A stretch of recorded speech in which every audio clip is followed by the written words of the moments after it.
Test, test, test, test, test, test. Hi, I just had a really interesting past life. I won't even call it a regression session because it's not like I'm put in a trance or anything. At this stage, I seem to have developed enough that I can just like tap into stuff and talk about it when I work with Taya Anderson, whose website is Bold Soul Coaching for anyone who's interested in checking her out. She does free intro sessions. And this isn't in any way meant to, she doesn't know I'm doing this, that I'm not, my intention isn't to like promote something beyond trying to do what I can to share more that will hopefully help more people like raise consciousness and stuff. But I'd intended to record a podcast a while ago with more about past lives and my experience looking at different past lives and different regressions. And I know I even mentioned it in a podcast I did a while ago, and then like forgot to talk more about it by the time it felt like that podcast needed to end. And my friend mentioned it afterward. And it had the intention since to like devote an entire podcast to talking about that. And today seemed like a good opportunity because the session I did this morning was super fascinating. Like even more, I think it's fascinating work generally, but this was like especially fascinating. In part because it was the culmination of a bunch of years of work. Like I've worked with Taya off and on for like 5 years now. It's maybe the longest working relationship I've had with another individual, I think. So that's cool. And, I guess I worked with a therapist before her for longer than that. But, so it's like the culmination of a bunch of different pieces of information that have shown up in sessions with her over the years. And I'd done like quote unquote actual past life regressions before working with Taya. I may have mentioned it on here before, but I did one with this dude. I think I did mention this maybe even multiple times. This guy, Ainsley McLeod, that you could look up, who's like talked to Oprah and stuff and has written a book, and is like in the conversation I saw that he had with Oprah that was recorded. He talked with her about her soul's level and stuff. And he was super expensive. I don't even remember how I had enough money to pay for him at the time. I did one session with him like 5 years ago. And Taya is so much more talented than this dude is, who's like Oprah-y and super overpriced and stuff. Although, I mean, he saw stuff that I think was helpful, but Taya's abilities are much more expansive, and she's a lot more aware than that dude is, at least when I talked to him 5 years ago. In my assessment of him, with wherever I was at that time 5 years ago. So this morning I had this session with Taya. It's like a Saturday morning, and then I'm recording this, or slightly afternoon right now. And I was talking about just how difficult everything has seemed lately, and I know a lot of people are feeling that, and Taya had been feeling it too, and it even reduced her session availability last week, which I can't remember her ever doing before. Even in other times when energies were difficult, it's really hard right now. I think for so many of us are feeling that. And I feel a lot better today. I felt especially good on Thursday, which was the day after I recorded the last podcast I did. And I feel good today. And it's super correlated with how much I'm doing Vipassana. And it's one of those things where like I intellectually understand that perfectly well. And it's just a matter of, it's like those energies that are bringing up this super horrible feeling for me. Maybe others of y'all can relate to this. You know, they have that sort of addictive quality too. It's like they're tricking you into staying inside of you through, in some senses, making you kind of want to wallow in them a little bit. That's a very like Enneagram type 4-y way of thinking and being. But there's that, it's like, as I know and as I've said before, and this is like certainly other people besides me have said that, it's like when you least feel like meditating is when you most need it kind of deal. And so I've kind of, I mean, some days I just felt so tired and so without energy that it seemed really impossible to kind of do anything. And I mean, you can meditate at any time in any posture. But some of that was going on. But anyway, I feel a lot better today, and I've already meditated like an hour and a half today. And I did so while listening to, I always record the sessions that I do with Taya to listen to them again afterward and process them. So I've already done like a fair amount of processing of our session as well, even though it was, like it was like 3.5 hours ago that it started.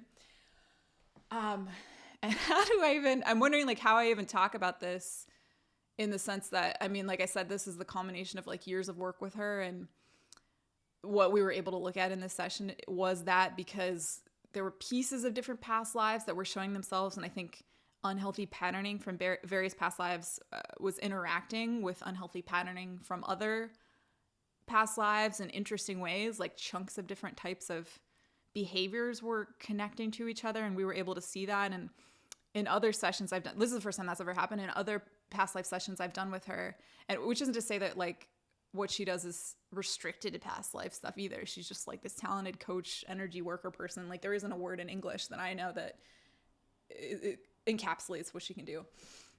So we do all kinds of stuff in these sessions, but past lives often show themselves as sort of as contributing factors to different stuff I'm struggling with or navigating and whatever.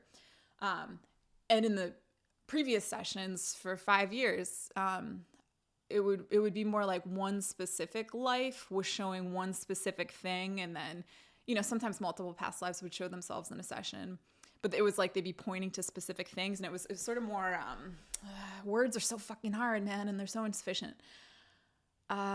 It's like I can sort of see it but not visually describe it either. It's like it was a thicker, denser, simpler thing, like a block from one past life was pointing to a block of behavior or a type of energetic experience in this one. Now it's like it's gotten more nuanced or more sophisticated, and so it's just like smaller pieces of something I'm able to see, and she was able to see, like the way that was happening. It was like we just had a more sophisticated, comprehensive viewpoint or something of the way various things were interacting in a way that I hadn't seen in other past life sessions. So with her, I've probably looked at, I don't even know now, maybe 40-ish past lives probably. And even today, like, I think there were maybe 2 more that showed themselves that I didn't feel I'd previously seen. So yeah, it's like, how do I talk about this in a way? I mean, I know this is going to sound too trippy to a fair amount of people, but I know that there'll be some people who will connect with it. In the past week and a half or so, when the energies felt hardest to me and I was struggling the most, I found myself eventually ending up watching a bunch of Heath Ledger interviews. And it was because there was some energy that came through Heath Ledger in his best work. And it is sort of like, I mean, I think he had a lot of kindness because his compassion was really well developed, and you can really see it coming up in some interviews, and you can see it, I think, very strongly in Brokeback Mountain. And I ended up watching Brokeback again, and I read the short story for the first time that it was based on, and I started reading the script as well, and it was interesting to see the ways in which, like, the choices I think that they made, and the script is very good, but then they made choices in the film that diverged from the script, it was like everything, I haven't finished the script yet, but everything so far that I've seen where there was a divergence, I felt like was the right decision. They made a better decision in the way they chose to actually shoot it as compared to what was in the script. And then the short story itself, like the energy isn't that high, I think. And I think it's Annie Proulx has a lower, denser, angrier energy, I think, the author of the short story. I remember whenever in the Oscars that year, 2006, Crash won Best Picture. It beat out Brokeback for Best Picture. And I remember she made some comment about how like Trash had won Best Picture. And I agree that movie it's like of 2005 and dysfunction and whatever back then and blah. But I felt like that comment was very of the energy that Annie Proulx is in, and you can feel it in Brokeback Mountain, the short story, which she wrote. It was published in the New Yorker in 1997, I think. So it's like, I really feel like what makes Brokeback so beautiful, Ang Lee is a lot of it, the director. He's really, really a lot of it, of course. He has a higher level energy that I also feel starved for, sort of, and drawn to. But I think a lot of it on screen is Heath and Michelle Williams too. Yeah, with like Jake Gyllenhaal. I mean, even in the scene where he's like in the car, he's driving his truck by himself and he starts crying. I just didn't feel, I mean, whenever I'm watching a TV show or a film and somebody cries and it feels like it's really coming from a place of grief, I'll always start crying immediately. Like I just feel it right away. And I also start crying. And it's the same in, like, I mean, in regular life, people are conditioned to like not cry very often, but when it's coming from that sincere place of, it's like an innocence or something. I always feel it right away and it comes through me too. And in that Jake Gyllenhaal scene, like I didn't feel it at all. And that's can be said, I think, for his performance in that film. Like other people could have played that role and it could have been as good of a film or maybe even better. And he totally did a good job and stuff. But yeah, it's Heath Ledger, and they're just these moments where you can see the kindness coming through his eyes. Like it's making me I feel grief as I start to talk about it, because I feel like there's Mac Miller's another one. There are these male people that came in who were bringing this higher, finer, feminine is the best word I think we have for it right now, but it isn't. There are older versions of this energy, I think, that predate our understanding of masculine and feminine now and whatever. It's not gendered. It's about the energy. And Heath Ledger had it, and I think Mac Miller had it too. And there's one other rapper who was a male person too, who like overdosed a few years ago, and his name's escaping me. He was like 21 when he died, and his mom went to Harvard, and he like was homeless for a while, and he was in LA. I didn't like listen to his music that much, but I could feel his energy.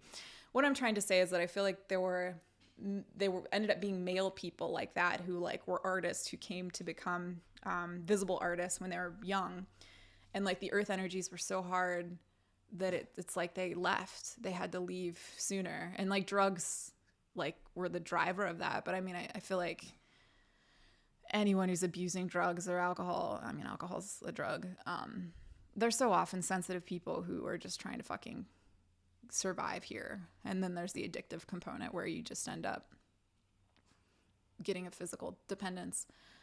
So yeah, I feel like some of those people that I feel most heart connected to and whose energy I feel most nourished by are already dead, even though like Mac Miller is younger than me. Heath Ledger's like 5 years older than I am. Was born 5 years before I was. Yeah, so I feel like his kindness is so much of what makes that film really work, and I love it. And why did I bring all this up? I don't know why I brought this up. I mean, hopefully there's something in what I share there that is of use to somebody. I don't know, but I don't know. That strand of energy was sort of like the only sustaining thing I could find there for a little bit in this past week and a half when things felt especially bad. I'm so sorry. I want to just do these podcasts like stream of consciousness-y and not take notes and stuff. And with the exception of the Vipassana recountings, that's what I've done. But maybe I should have a fucking like a notepad or something here. So I lost my train of thought in the last episode as well. I always feel like it's something trying to move me off of a topic to like a sort of nefarious energy trying to block something from coming through that could be helpful for like dispelling lower level energies. Anyway, Heath Ledger had a lot of really loving energy coming through, and Michelle Williams does too, but I feel like she's gotten, without his presence, his physical presence on Earth for these last, he died like over 14 and a half-ish years ago. And he died like right before social media became a mainstream thing, which is also kind of interesting, I think. I mean, I was on Facebook since like 2004, but like Facebook wasn't mainstream in like January of 2008 when he died, I don't think at all. Yeah, Michelle Williams had that quality too, but it's like without his physical presence helping her and that structure helping her and stuff, I feel like she's gotten into some weirder energies, and you can like see this look in her eyes that's like she's taken in more fear or something. It's like I've seen it present in like stills for like magazines and stuff where you're supposed to like look not that way. It's like that's not the emotion that the photographer is trying to capture, but it's coming through her. But anyway, in these past life sessions, and the one I did this morning specifically, where do I start again? Oh, I remember why I brought up Heath Ledger. The reason I brought this up was because in my binging every piece of like trying to binge Heath Ledger energy, when I was like in the throes of these sort of what felt like the more difficult experience of this past like week and a half, there was one interview he did where he was talking about, I think he was talking about like he was talking about having to do a bunch of interviews, I think, actually. And he's talking about how like words weren't coming out and something, and he like gestured a certain way. And like what he said didn't like quote unquote make sense, but I understood it. I understood what he meant, and I understood the energy behind it and the feeling behind it. And I could feel where he was at. So my hope in sharing this today is that even if it sounds trippy to like talk about past lives in these ways and stuff, there will be people who understand it in the same way that I felt like I understood what like Heath Ledger, the energy he was in that moment, even though it wasn't like articulated in a precise way or whatever. That's why I thought of him. Yay for finally remembering the point of that thought coming in. So yeah, in the session this morning, I was feeling better than I have the last several days. Like I said, Vipassana is directly responsible. And then I was talking more about, like, I made a friend this week, which was nice. And her energy just feels really high and pure and sweet. And she has a partner who's I haven't met him yet. They invited me over for dinner, which was really nice. And I hope I get to do that soon. But his energy feels that way too. And he happens to be like an engineer in the blockchain space, trying to use like blockchain/crypto to help people. So I could feel, I know I was complaining about my experience with male developers last time I did a podcast. And that's like a lower energy strand. And then I can feel like this higher energy strand that can lead me more to supportive, genuinely supportive energy. And it's that thing too, where like, you know, like the nicest people, like when you, like, it's not like you need nice or smart or whatever. Like there are people, the nicest people can often be the smartest people and vice versa. And that's related to like the scarcity belief I expressed in my last podcast. Like I have this operational patterning that feels very connected to stuff in my torso. And when I gain weight, I gain it in my stomach, and that feels related too. That's still playing out. And this is what was coming up in the past life session. But then there's this higher level energy that would just felt like it was in flow and sort of effortless. Like I met my new friend at this event that I went to for like women startup founders and stuff. And like, I just went because I wanted to like hang out and like be a friend and make friends. And that was my only intention. And we kind of naturally gravitated to each other at this thing. I mean, there were all kinds of people there talking and stuff.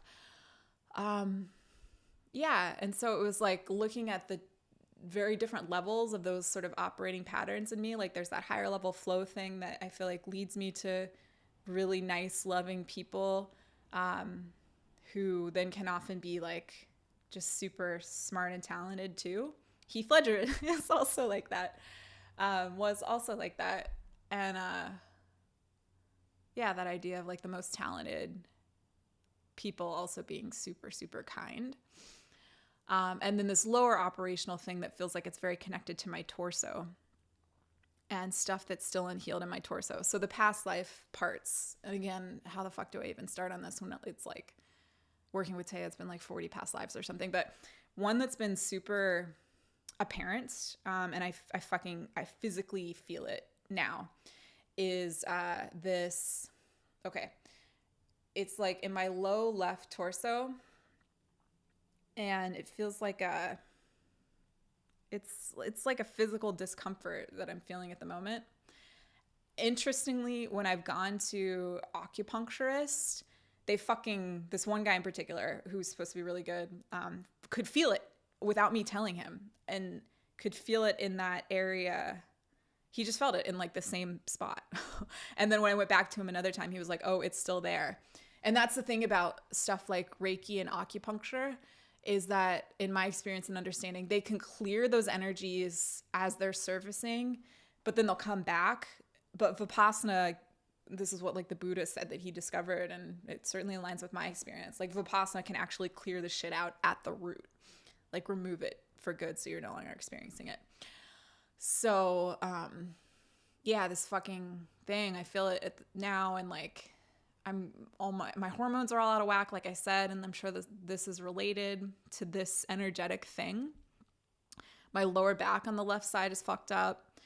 And like I injured it like 9 years ago physically, but I really felt like there was an energetic magnetism there that attracted physical injury.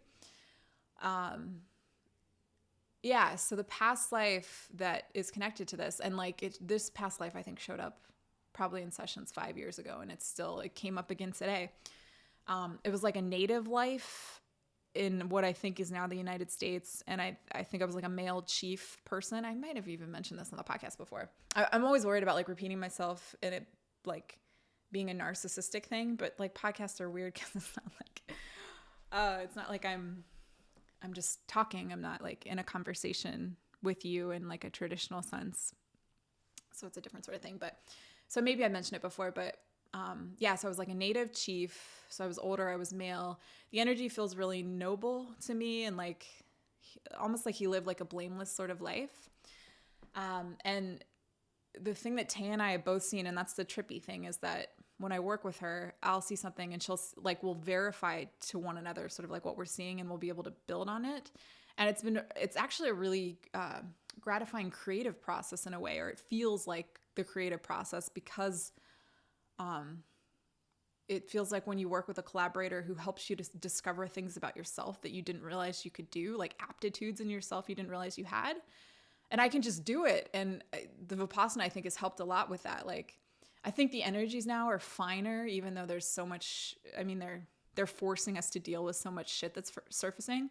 But I mean, I did a QHHT session. I did a couple, but the first one I did, I happened to be in France. I was in France to go to clown school, and I did a QHHT session there. Quantum hypnosis healing technique, I think is what it stands for. Dolores Cannon like pioneered this. And the practitioner told me that people didn't need to go into trance in the same way that they did in like the 50s when Dolores Cannon was like figuring the process out, because the energies now are finer. People can access that information more easily while in like a regular conscious state or something. But anyway, I've found that I can do it. The Vipassana has really helped me see more of this type of shit, which is interesting. But also it doesn't work if you're doing the Vipassana to try and develop skills like that. It doesn't work. Like you can't do it with like an attachment to a certain outcome, because then you're not truly being a quantumist, which is totally what you're practicing when you're doing Vipassana correctly. So yeah, this native life, what Tay and I had both seen is that it looked like there was an agreement that I made going into the life, because it feels like I'm a being. I mean, I totally feel like a fucking alien in a human body, and in the past life regressions, it seemed like I came from somewhere else, but I've been here a lot. I've done a lot of fucking lifetimes, a lot of lifetimes on Earth. And the mission, this is like a culmination life. There's a lot of learnings that it seems like I can integrate now through this particular body and whatever.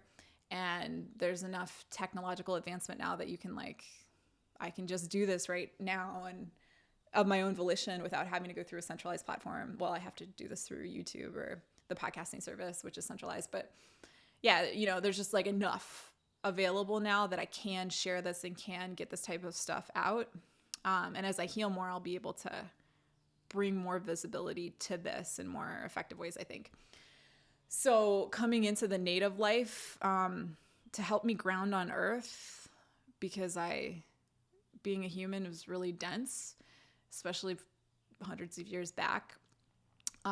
There was this agreement made where that my death in that life would involve being stabbed with a bayonet, and taking that into my physical body at this spot in my lower left torso. And then through that, so the person who killed me was a white male colonizer. who feels very low consciousness when I tune in there, but it was like that idea of taking in like white supremacy, masculine, patriarchal, male supremacy is a term I only just saw the other day, which I thought was interesting. It's interesting that I hadn't seen it. Male supremacy, like that, I pulled that into this being, this my energetic and physical body, and that's what killed me in that life, because that was going to help me learn earth lessons and learn like through that experience, and then having to transmute that energy over many lives, and I still am carrying it. That's why I can still feel this thing in my body now. Was a way to learn lessons that aren't accessible if you're, this is trippy shit now, that I feel like bashful about saying, if you're an alien from somewhere else, like you're not going to understand how to do that. You need to have that experience of having held it in your body to best and most fully learn the lesson. So that was the agreement then. So that life comes up a lot, but it seems like the lesson got, it was somehow manipulated in certain ways by, I think there are like, some people talk about like mantis beings or something, but like beings that have been feeding on fear and scarcity. Scarcity is really, it's a form of fear. I mean, scarcity based energy and ways of being, it's a fear-based thing. I think there have been beings that have been feeding on that fear-based energy for a long time. And that's a lot of what tries to sabotage ascension to abundant paradigms, which is what Seeds is trying to embody and help us transition through in like this 3D way within like the confines of currently available technology and stuff, which I feel like is so remedial, but whatever. Like current tech feels super remedial to me because I feel like I remember Atlantis or whatever, where like tech was way more advanced and stuff, but and like alien lives where tech was more advanced, but this is what we have now, so we have to work within the reality of that and try to bring it along. Anyway, so yeah, this native life, there was that intention, but it feels like I got led on the wrong path a bit, in which like in such a way that I like have thought that being in this energy of that type of damage, that type of just that destruction and the ignorance and that like white male colonizer energy has made me think that I need that to feel grounded on earth, so I'm not like floating off into the clouds or something. And so that's showing up now, and then I need to transmute that. So it's like part of me thinks that I need that to be on earth, but then also part of me thinks that I deserve, quote unquote, that word came up a couple times in my session with Taya today, and it was interesting, that I deserve to be transmuting lower level earth energies through this thing in my torso. And I think that's why my weight has gone up. Like when I've gained weight, it's been in my gut, and my gut is all out of balance. Like my microbiome is super fucked up, and I'm trying to like heal that and stuff. But if there's an energetic cause for something, it's going to keep disrupting you physically until you clear the energy. So, yeah, like that belief seems to be carrying me into these situations. And this recent experience I had with a software engineer I hired is sort of like the highest level version of that, because that person was at least good natured. They weren't ill-intentioned. It was more like a sort of willful ignorance, because I had to say stuff to him like 6 times for him to do anything. It's like this energy, this belief has me thinking I need to meet people in various forms of the unhealthy masculine, which I am also in. Like, I think we're all in it to some extent or another, with very few exceptions so far at the stage of evolution we're at on Earth. It's like I think I have to meet it one-on-one in people and like help them become aware of it, quote unquote help, because I'm like also angry about it, and I'm pissed off about the way it's negatively impacting me. And I have this strong belief that like if I don't say something about it and like bring it into their awareness, then they're just going to keep doing it to other people. So I have this like sense of responsibility about like stopping them from continuing to perpetuate it and hurt other people with it. So like, that's a really slow way of trying to like heal energies on earth. And it's a way to hide. Also, it's a way to stay small. And it takes a lot out of me. Like that whole interaction, even though it was the least worst version of it that I think I've experienced so far, especially with male software engineers I've worked with, it just cost a bunch of money. He broke the tool that I made, and it took forever I worked on fixing it myself for hours, and then it took forever to get him to just step back in and fix it like he said he would before I let him go. He said that days before I let him go. That's not the best, highest version of helping with ascension. But it's like I still want to do it because this thing in my gut is operational in this certain way. And then in connection with that, this other past, this is even trippier, yo. This is really trippy, I think. But this was like the funnest part of the session today, I feel like. Okay, so there's this other past life that Tay and I have looked at that's shown up a bunch of times. It probably first showed itself, I don't know, 2 to 3-ish years ago. It's a more recently in my awareness, this life. Okay. So this one is like, I know that King Arthur is like, historians say that he wasn't real, but it feels like it was something like my understanding of Arthurian times, in that it feels like the land had this magic to it, which I think is still present in places like Devon, in the UK, and like, like where Stonehenge is and stuff. There is that sort of more magical energy. I have the book on my bookshelf over here.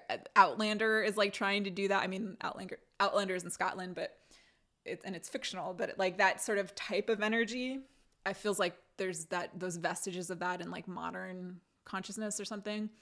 But anyway, the energy of this past life feels like sort of magical Arthurian type energy. And I think it probably was in like Anglo-Saxon times, Anglo versus Saxon time, whatever. It was the Britons and the Saxons that fought all the time. Sorry that I'm shitty about history. But yeah, that it had this sort of magical quality, and it feels very green. And I think it is in like around like present day UK ish. And I was a child, and the soul that I think is going to be my like romantic partner in this lifetime, who I haven't physically yet met, and I remain convinced for years now that this is like the craziest, most embarrassing thing to say, but it's going to be really fun. Like if y'all listen to this now and then I end up like with this person, it will just be super interesting. I'm like totally convinced it's like, I'm not totally convinced. I have doubts sometimes, but remain confident that it's semi-famous actor Max Minghella. But whatever, whoever it is, it feels like it is this future partner energy. And that person was like a boy child in that lifetime. And I was a child, but something that's especially interesting about this life is that it seemed like I was like both boy and girl. I think the gender itself was different then, but and Taya had seen, and I felt a version of this too, but Taya like explicitly said when we were looking at this life at first that it felt like I was both boy and girl. And so this made me especially interesting to some big magical, I don't want to say witch because witches are cool, like, but it felt like a female being who was really physically big. And she like singled me out in the area, and like the people in the village thought it was like an honor to have a child like me. Like my parents felt that it was a great honor that this big being showed an interest in me and wanted to, she said she wanted to take me to like live with her in her hut or something, to work with me. And the boy child who is the soul that I think is my partner in this life, who I still haven't met. I'm 38 now. But I think I had to work out. I have to heal a bunch of shit before I'm supposed to meet this person in this lifetime. I'm like supposed to be super independent, and really established in that before I'm supposed to meet that person in this lifetime. Because in previous lifetimes, when I tried meeting him before I was independent, I couldn't fulfill the life mission. So I think that's the plan this time, doing the independence part first, because that gives us a better shot of fulfilling our missions in this life. So the little boy partner was there with me. He also had some sort of abilities or some energy that this big being was interested in exploiting ultimately. But I had more of it. I was like I was her focal point. And it had to do with like having both masculine and feminine, whatever. I don't know like what the physical expression of that gender would have been. Because I feel more girly, maybe more like a girl. Because it feels more like he was like a more masculine counterpart to me or something. But yeah, presence of both genders, certainly both energies, both masculine and feminine energies, but also possibly both genders in a physical expression or something. But that was a big part of why she was interested in me. And she totally tricked them. She was like, it was like she worked with fear-based beings like mantis beings who were lording over Earth. But she did so in a different way. It was like she wanted some of what they had. She was a victim of this overemphasis on unhealthy masculine, just like everybody else was too. And she was trying to like steal power in a sort of different way than they did. But she was like associated with them in some ways. Okay, that's all trippy enough. But a trippier part is that I can feel it right now. That's the thing. Like, and the Vipassana's helped with this because of Vipassana's about you like improve your body awareness through it, your awareness of sensations. Okay, I feel it right now on the back of my neck, it's like a circle of like tingly feelings, and it's like more tender. This is so trippy, but I at least know that I would be really interested in hearing about somebody else sharing stuff like this. So I know I can't be the only one. She had like fucking like crab claws. She didn't, I think she could present as a regular-ish looking human when she needed to, but I think her natural physical manifestation had these like giant crab claws, and she like would latch it onto the back of my neck to pull energy out of me that had to do with whatever abilities I had. Man, this is really complex too. Okay, so then today during the session with Taya, she said at one point that she started to feel like she was spinning out, like she was on like a fairground ride or something. And I realized when she said that, and that was when she was tuning into the back of my neck, because she can like tune into different sensations on the body. Usually it's the front of the body though, because we're like facing each other. That's easier for her to access. So it's interesting that she could do this on the back of my neck. And I was thinking when I was meditating earlier that I wanted to ask her about that. Why she thinks she, like, I wonder if it was so strong that it was easier for her to tune into, or maybe she's just gotten more skilled at tuning into the energy on the back of me or whoever she's working with. So it was like Taya felt like she was spinning out, like she was on a fucking like fairground ride. And I feel it now again. I felt kind of nauseous myself. Yeah. And I realized as she felt that,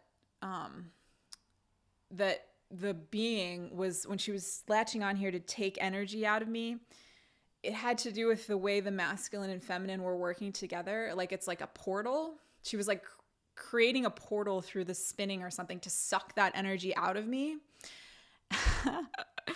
And that's what happened in Atlantis. So I have this strong memory of a past life at the fall of Atlantis where I was like a feminine type being, but like gender and fucking energy were super different then. So it's just like feminine, masculine is just like the way we know now to like try and vaguely describe those energies, or like it's just like it's not what they were, but like that's the closest approximation to describing what that was. And like I feel like what happened at the fall of Atlantis is that they fucking created this big portal to suck out the energy that we had and move it off planet. And the trippy thing is that there's this regressionist you can find on YouTube. You can look her up. Alba Weinman, I think is her name. Weinman. I have this aversion to her energy because I think she's ego-y, and I kind of feel like she ruins the sessions in some ways. But like she's done a couple that have like like Atlantis explicitly in the title. She'll like post the regressions on YouTube. And there's this woman, Amanda, this blonde white woman who had a past life in Atlantis, also at the fall. And she talks about how they made a portal to suck the energy out. And it was super trippy, like hearing that, because it was so aligned with like my experience. And Alba Wyman has another regression with a man, like a, I don't know how, maybe he was like 50-year-old white man who also talked about being there at the fall of Atlantis and like leaving before the fall and going to relocate somewhere else, like leaving on a fucking like spaceship and stuff. So anyway, it was just weird to see that validation, the portal idea. And then in a subreddit I was reading, I'm like obsessed with the Glitch in the Matrix subreddit because it's like, for lack of a better source of conversation or sharing of anecdotes about like experience of glitches. I really wish there was like a better source, but there isn't that I found so far. But yeah, somebody was talking about this idea of like glitches happening a lot in like washing machines and dryers, because with a washing machine specifically, something to having to do with water and electricity and that sort of like that circular spiral type motion. And when they said that, I was like, fuck, like that's Atlantis was a water-based city. So yeah, the water was there and the manipulation happened, I think. And like that just seemed to align. I thought, I just found that to be really interesting that person was saying that, and like the boring microcosm we can have today in our stupid, like remedial society. I have to stop judging it. That's part of my problem. Is fucking like washing machines being portals for like losing your socks and whatever.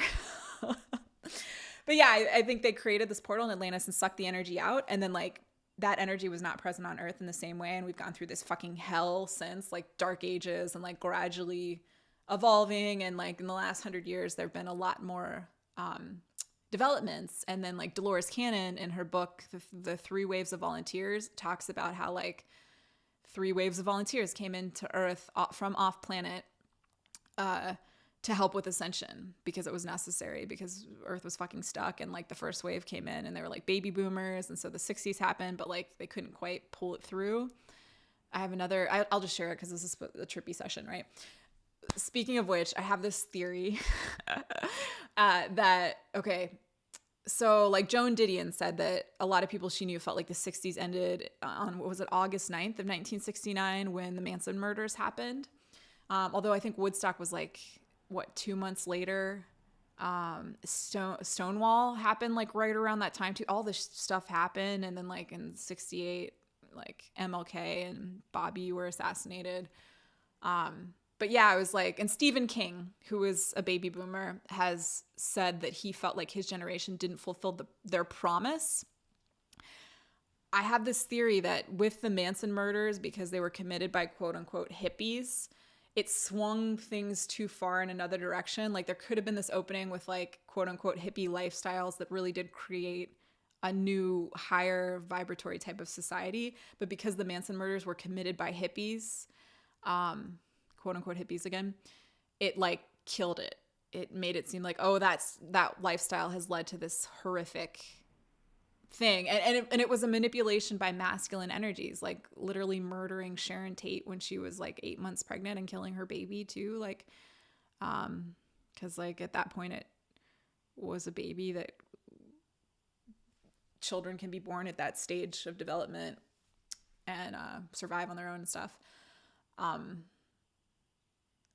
Like that was a demonstration of bad masculine energies. And that's how it was, I think, manipulated. It's like, I'm so convinced that like so much of the dysfunction that we still see and stuff is just like various manifestations of unhealthy masculine energies attacking or denigrating feminine energies.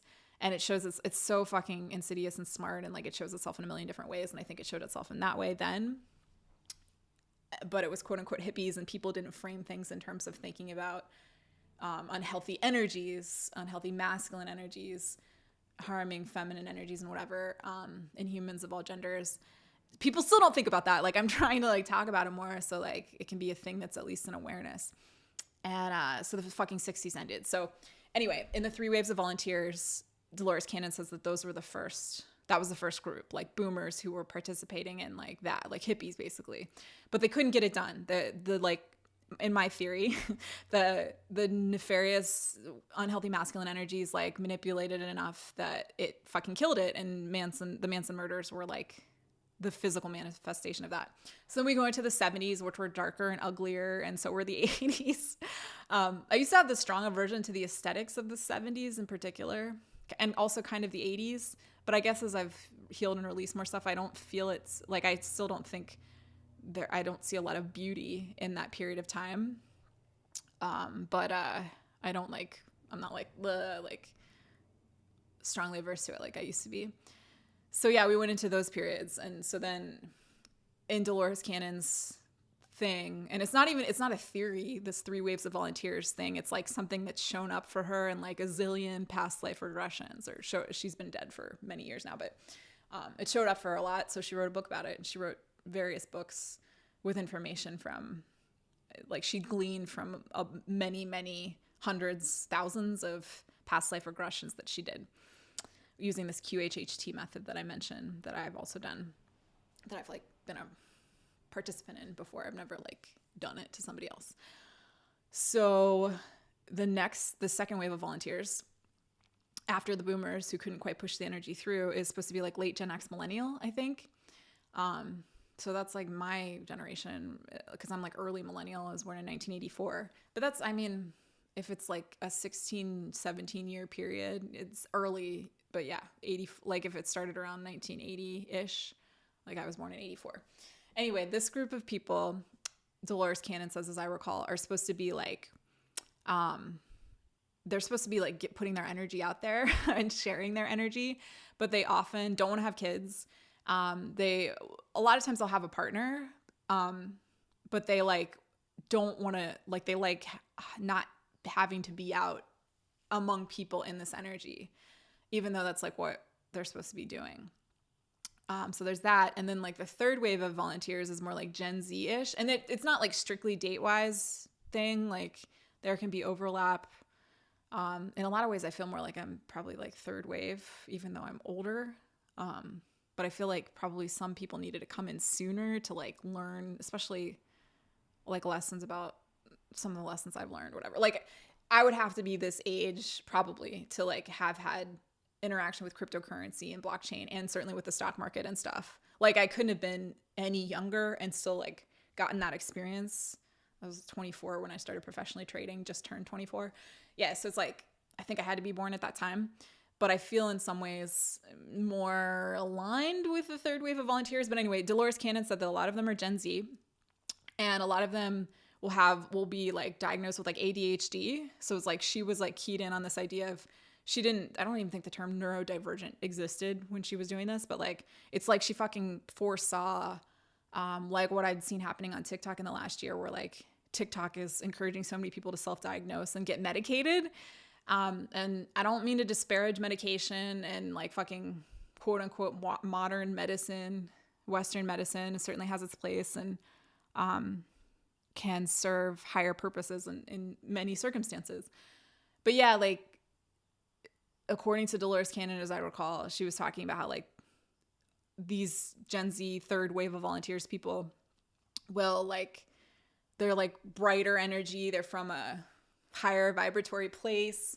I think we're seeing that now with, you know, like there's stats about Gen Z like being less likely to abuse drugs and blah, whatever. And like there's just more conversation around quote unquote mental illness. I think it's just because people are more aware and talking about it more, and like because a lot of that group of people is like they're just more evolved or whatever. They're more aware. So yeah, Dolores Cannon was just like, yeah, this is like the system, this is my word, is going to want to medicate these kids, but like medication is it's not like the best way to work with like what they're bringing or whatever. So yeah, it's just like the idea is that people came in different times to try and help raise the vibration. And then another fucking trippy thing that's Dolores Cannon related is that she said, as I recall, that there was another threshold. So there was like World War II, right?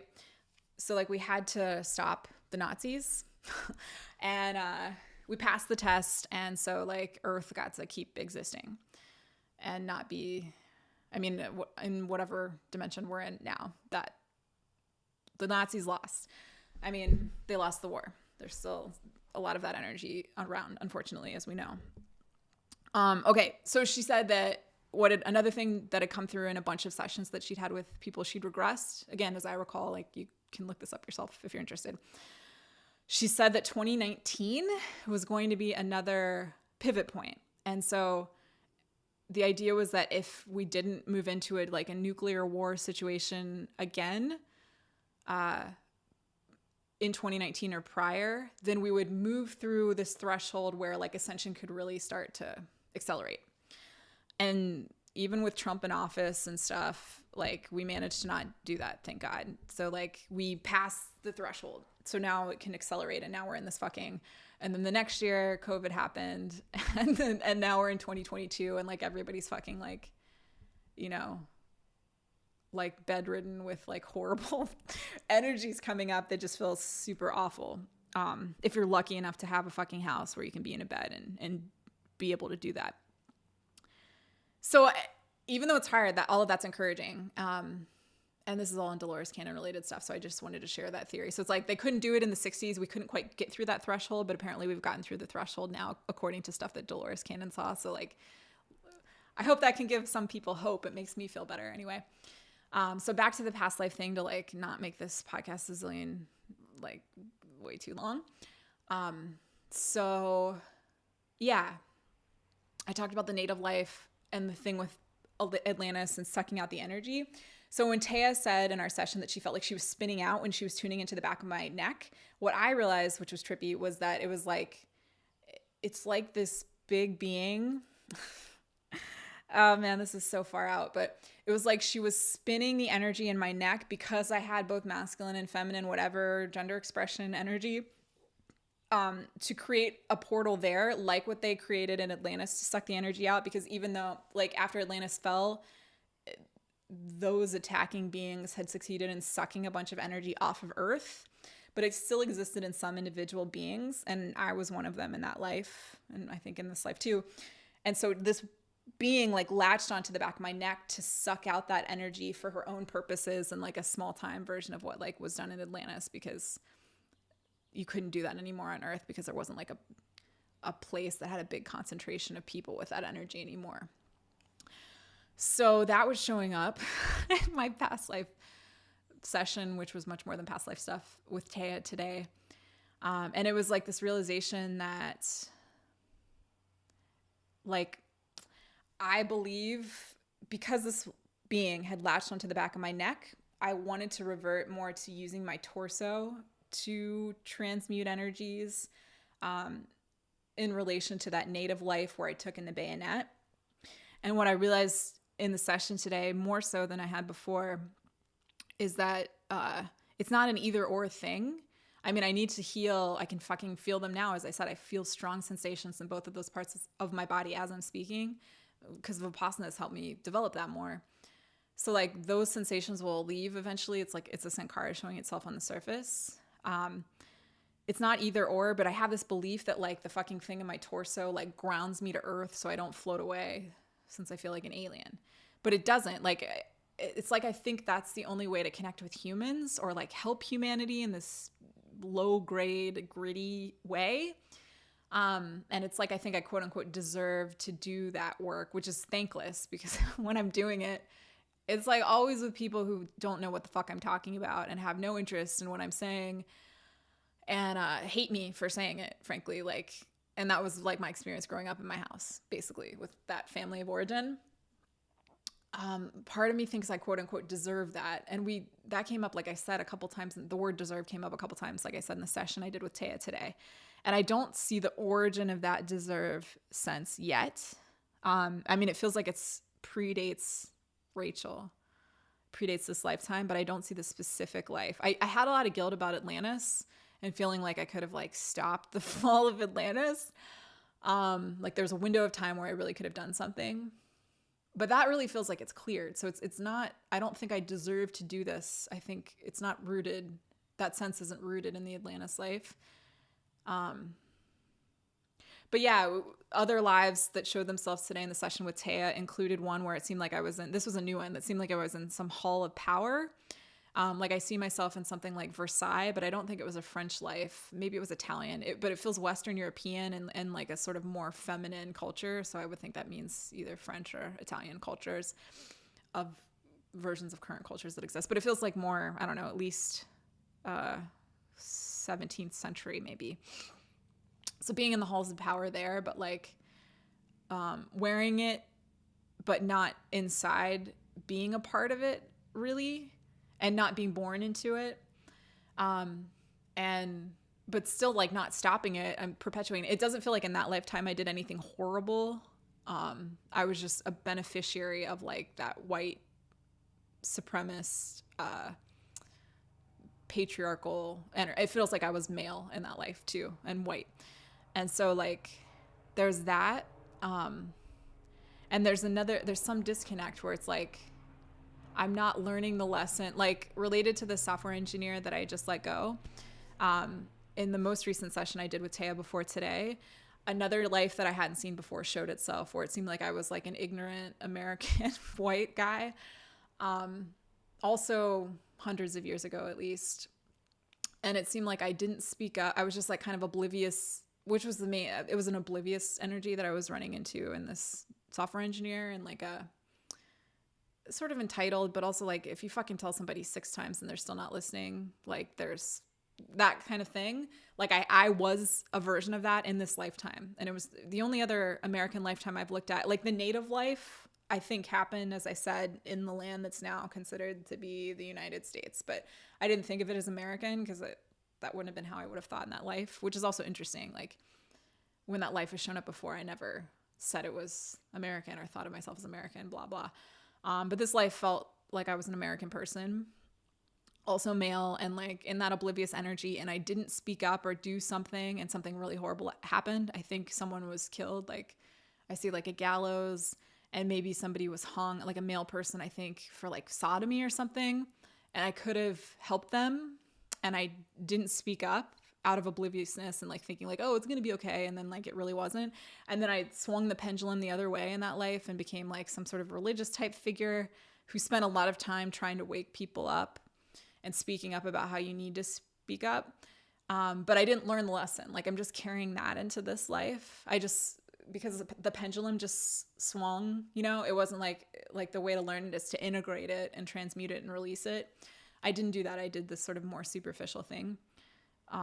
So now I still have to run into like people like that guy and feel the strong reaction because it's still it's a version of how hard I was on myself in that life.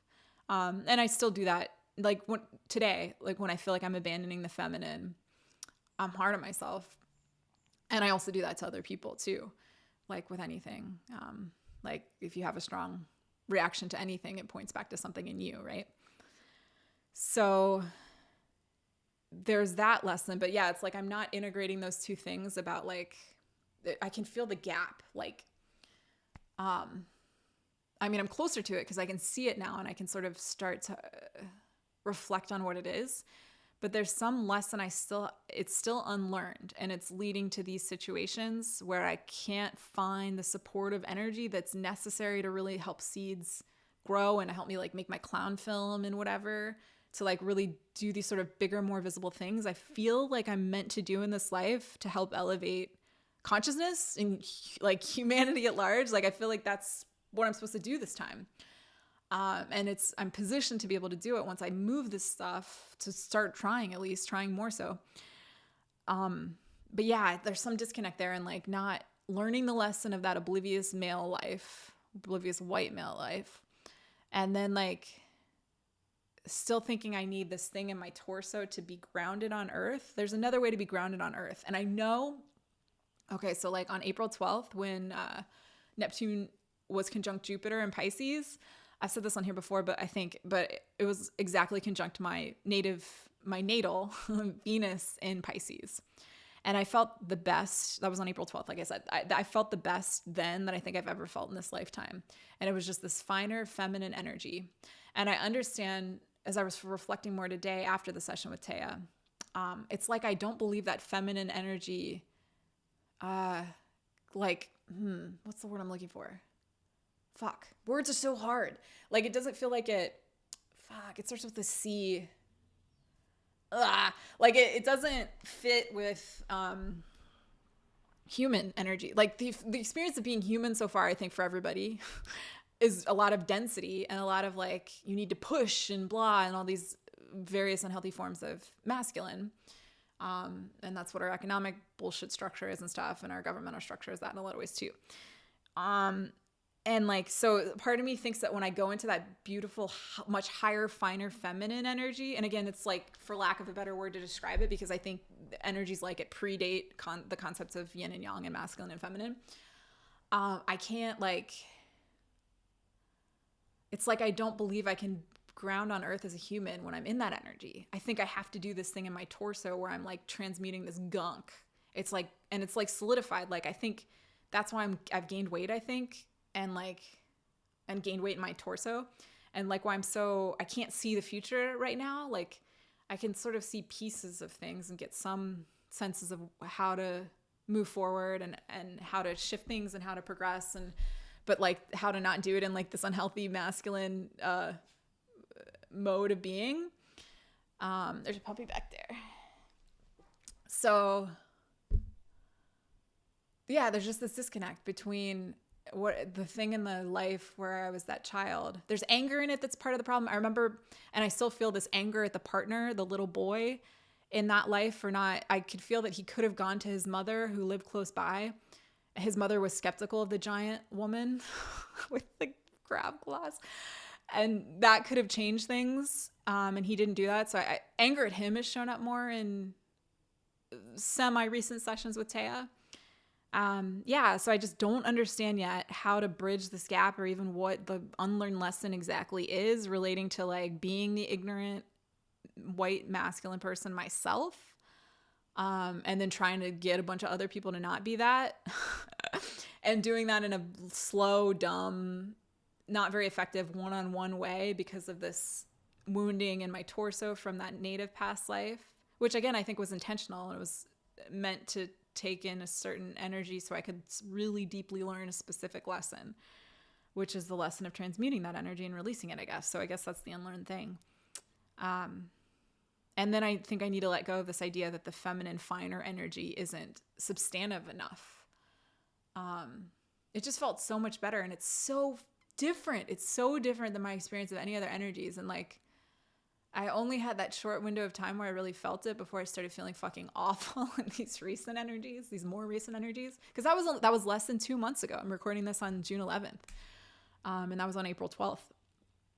But I know we're moving into that. So I think it's like learning how to connect with it and learning how to work within that finer energy now when I've just gotten glimpses of it, so that I'm really well equipped to move in it when we're in it more squarely as a planet. But I'm not there obviously yet. And I feel like there's still something else I don't understand, but hopefully it'll show itself like the next time I work with Taya, and I'll meditate more too. But yeah, so this was trippy as fuck, and it was also longer than I intended for it to be, but hopefully it's fun for some of y'all to listen to, or like interesting. I know that I'm super starved for stuff like this. Like, the reason I listen to like Pam Gregory a lot on YouTube, and there's this other tarot reader I listen to a lot, Awakening to Spirit, who I think I've had reactions to her narcissism that have gotten better as I've meditated more, but her intuition I think is very good. And that's like the closest I can get outside of working with Taya. And then like fucking like watching Heath Ledger interview, like that energy just feels so, there's such a paucity of it. So I'm hoping that in offering this, I mean, I know there have to be other people out there who are trying to seek more of this type of like fucking, that are also interested in the shit that I'm interested in, right? And are looking for more source of it and haven't really found anything. Like I barely found, it's like me reading the Glitch in the Matrix subreddit. Like, it's just like, okay, this feels like so low level, whatever. But like, there just isn't a better thing that I found yet. So hopefully in sharing stuff like this, I can offer some form of like, I don't know, like a more faceted presentation of that energy with like reflections and whatever coming into it too. So that's my intention with this. Yeah. All right. Thank you for listening for this long. I will let y'all go. Have a good weekend. Bye.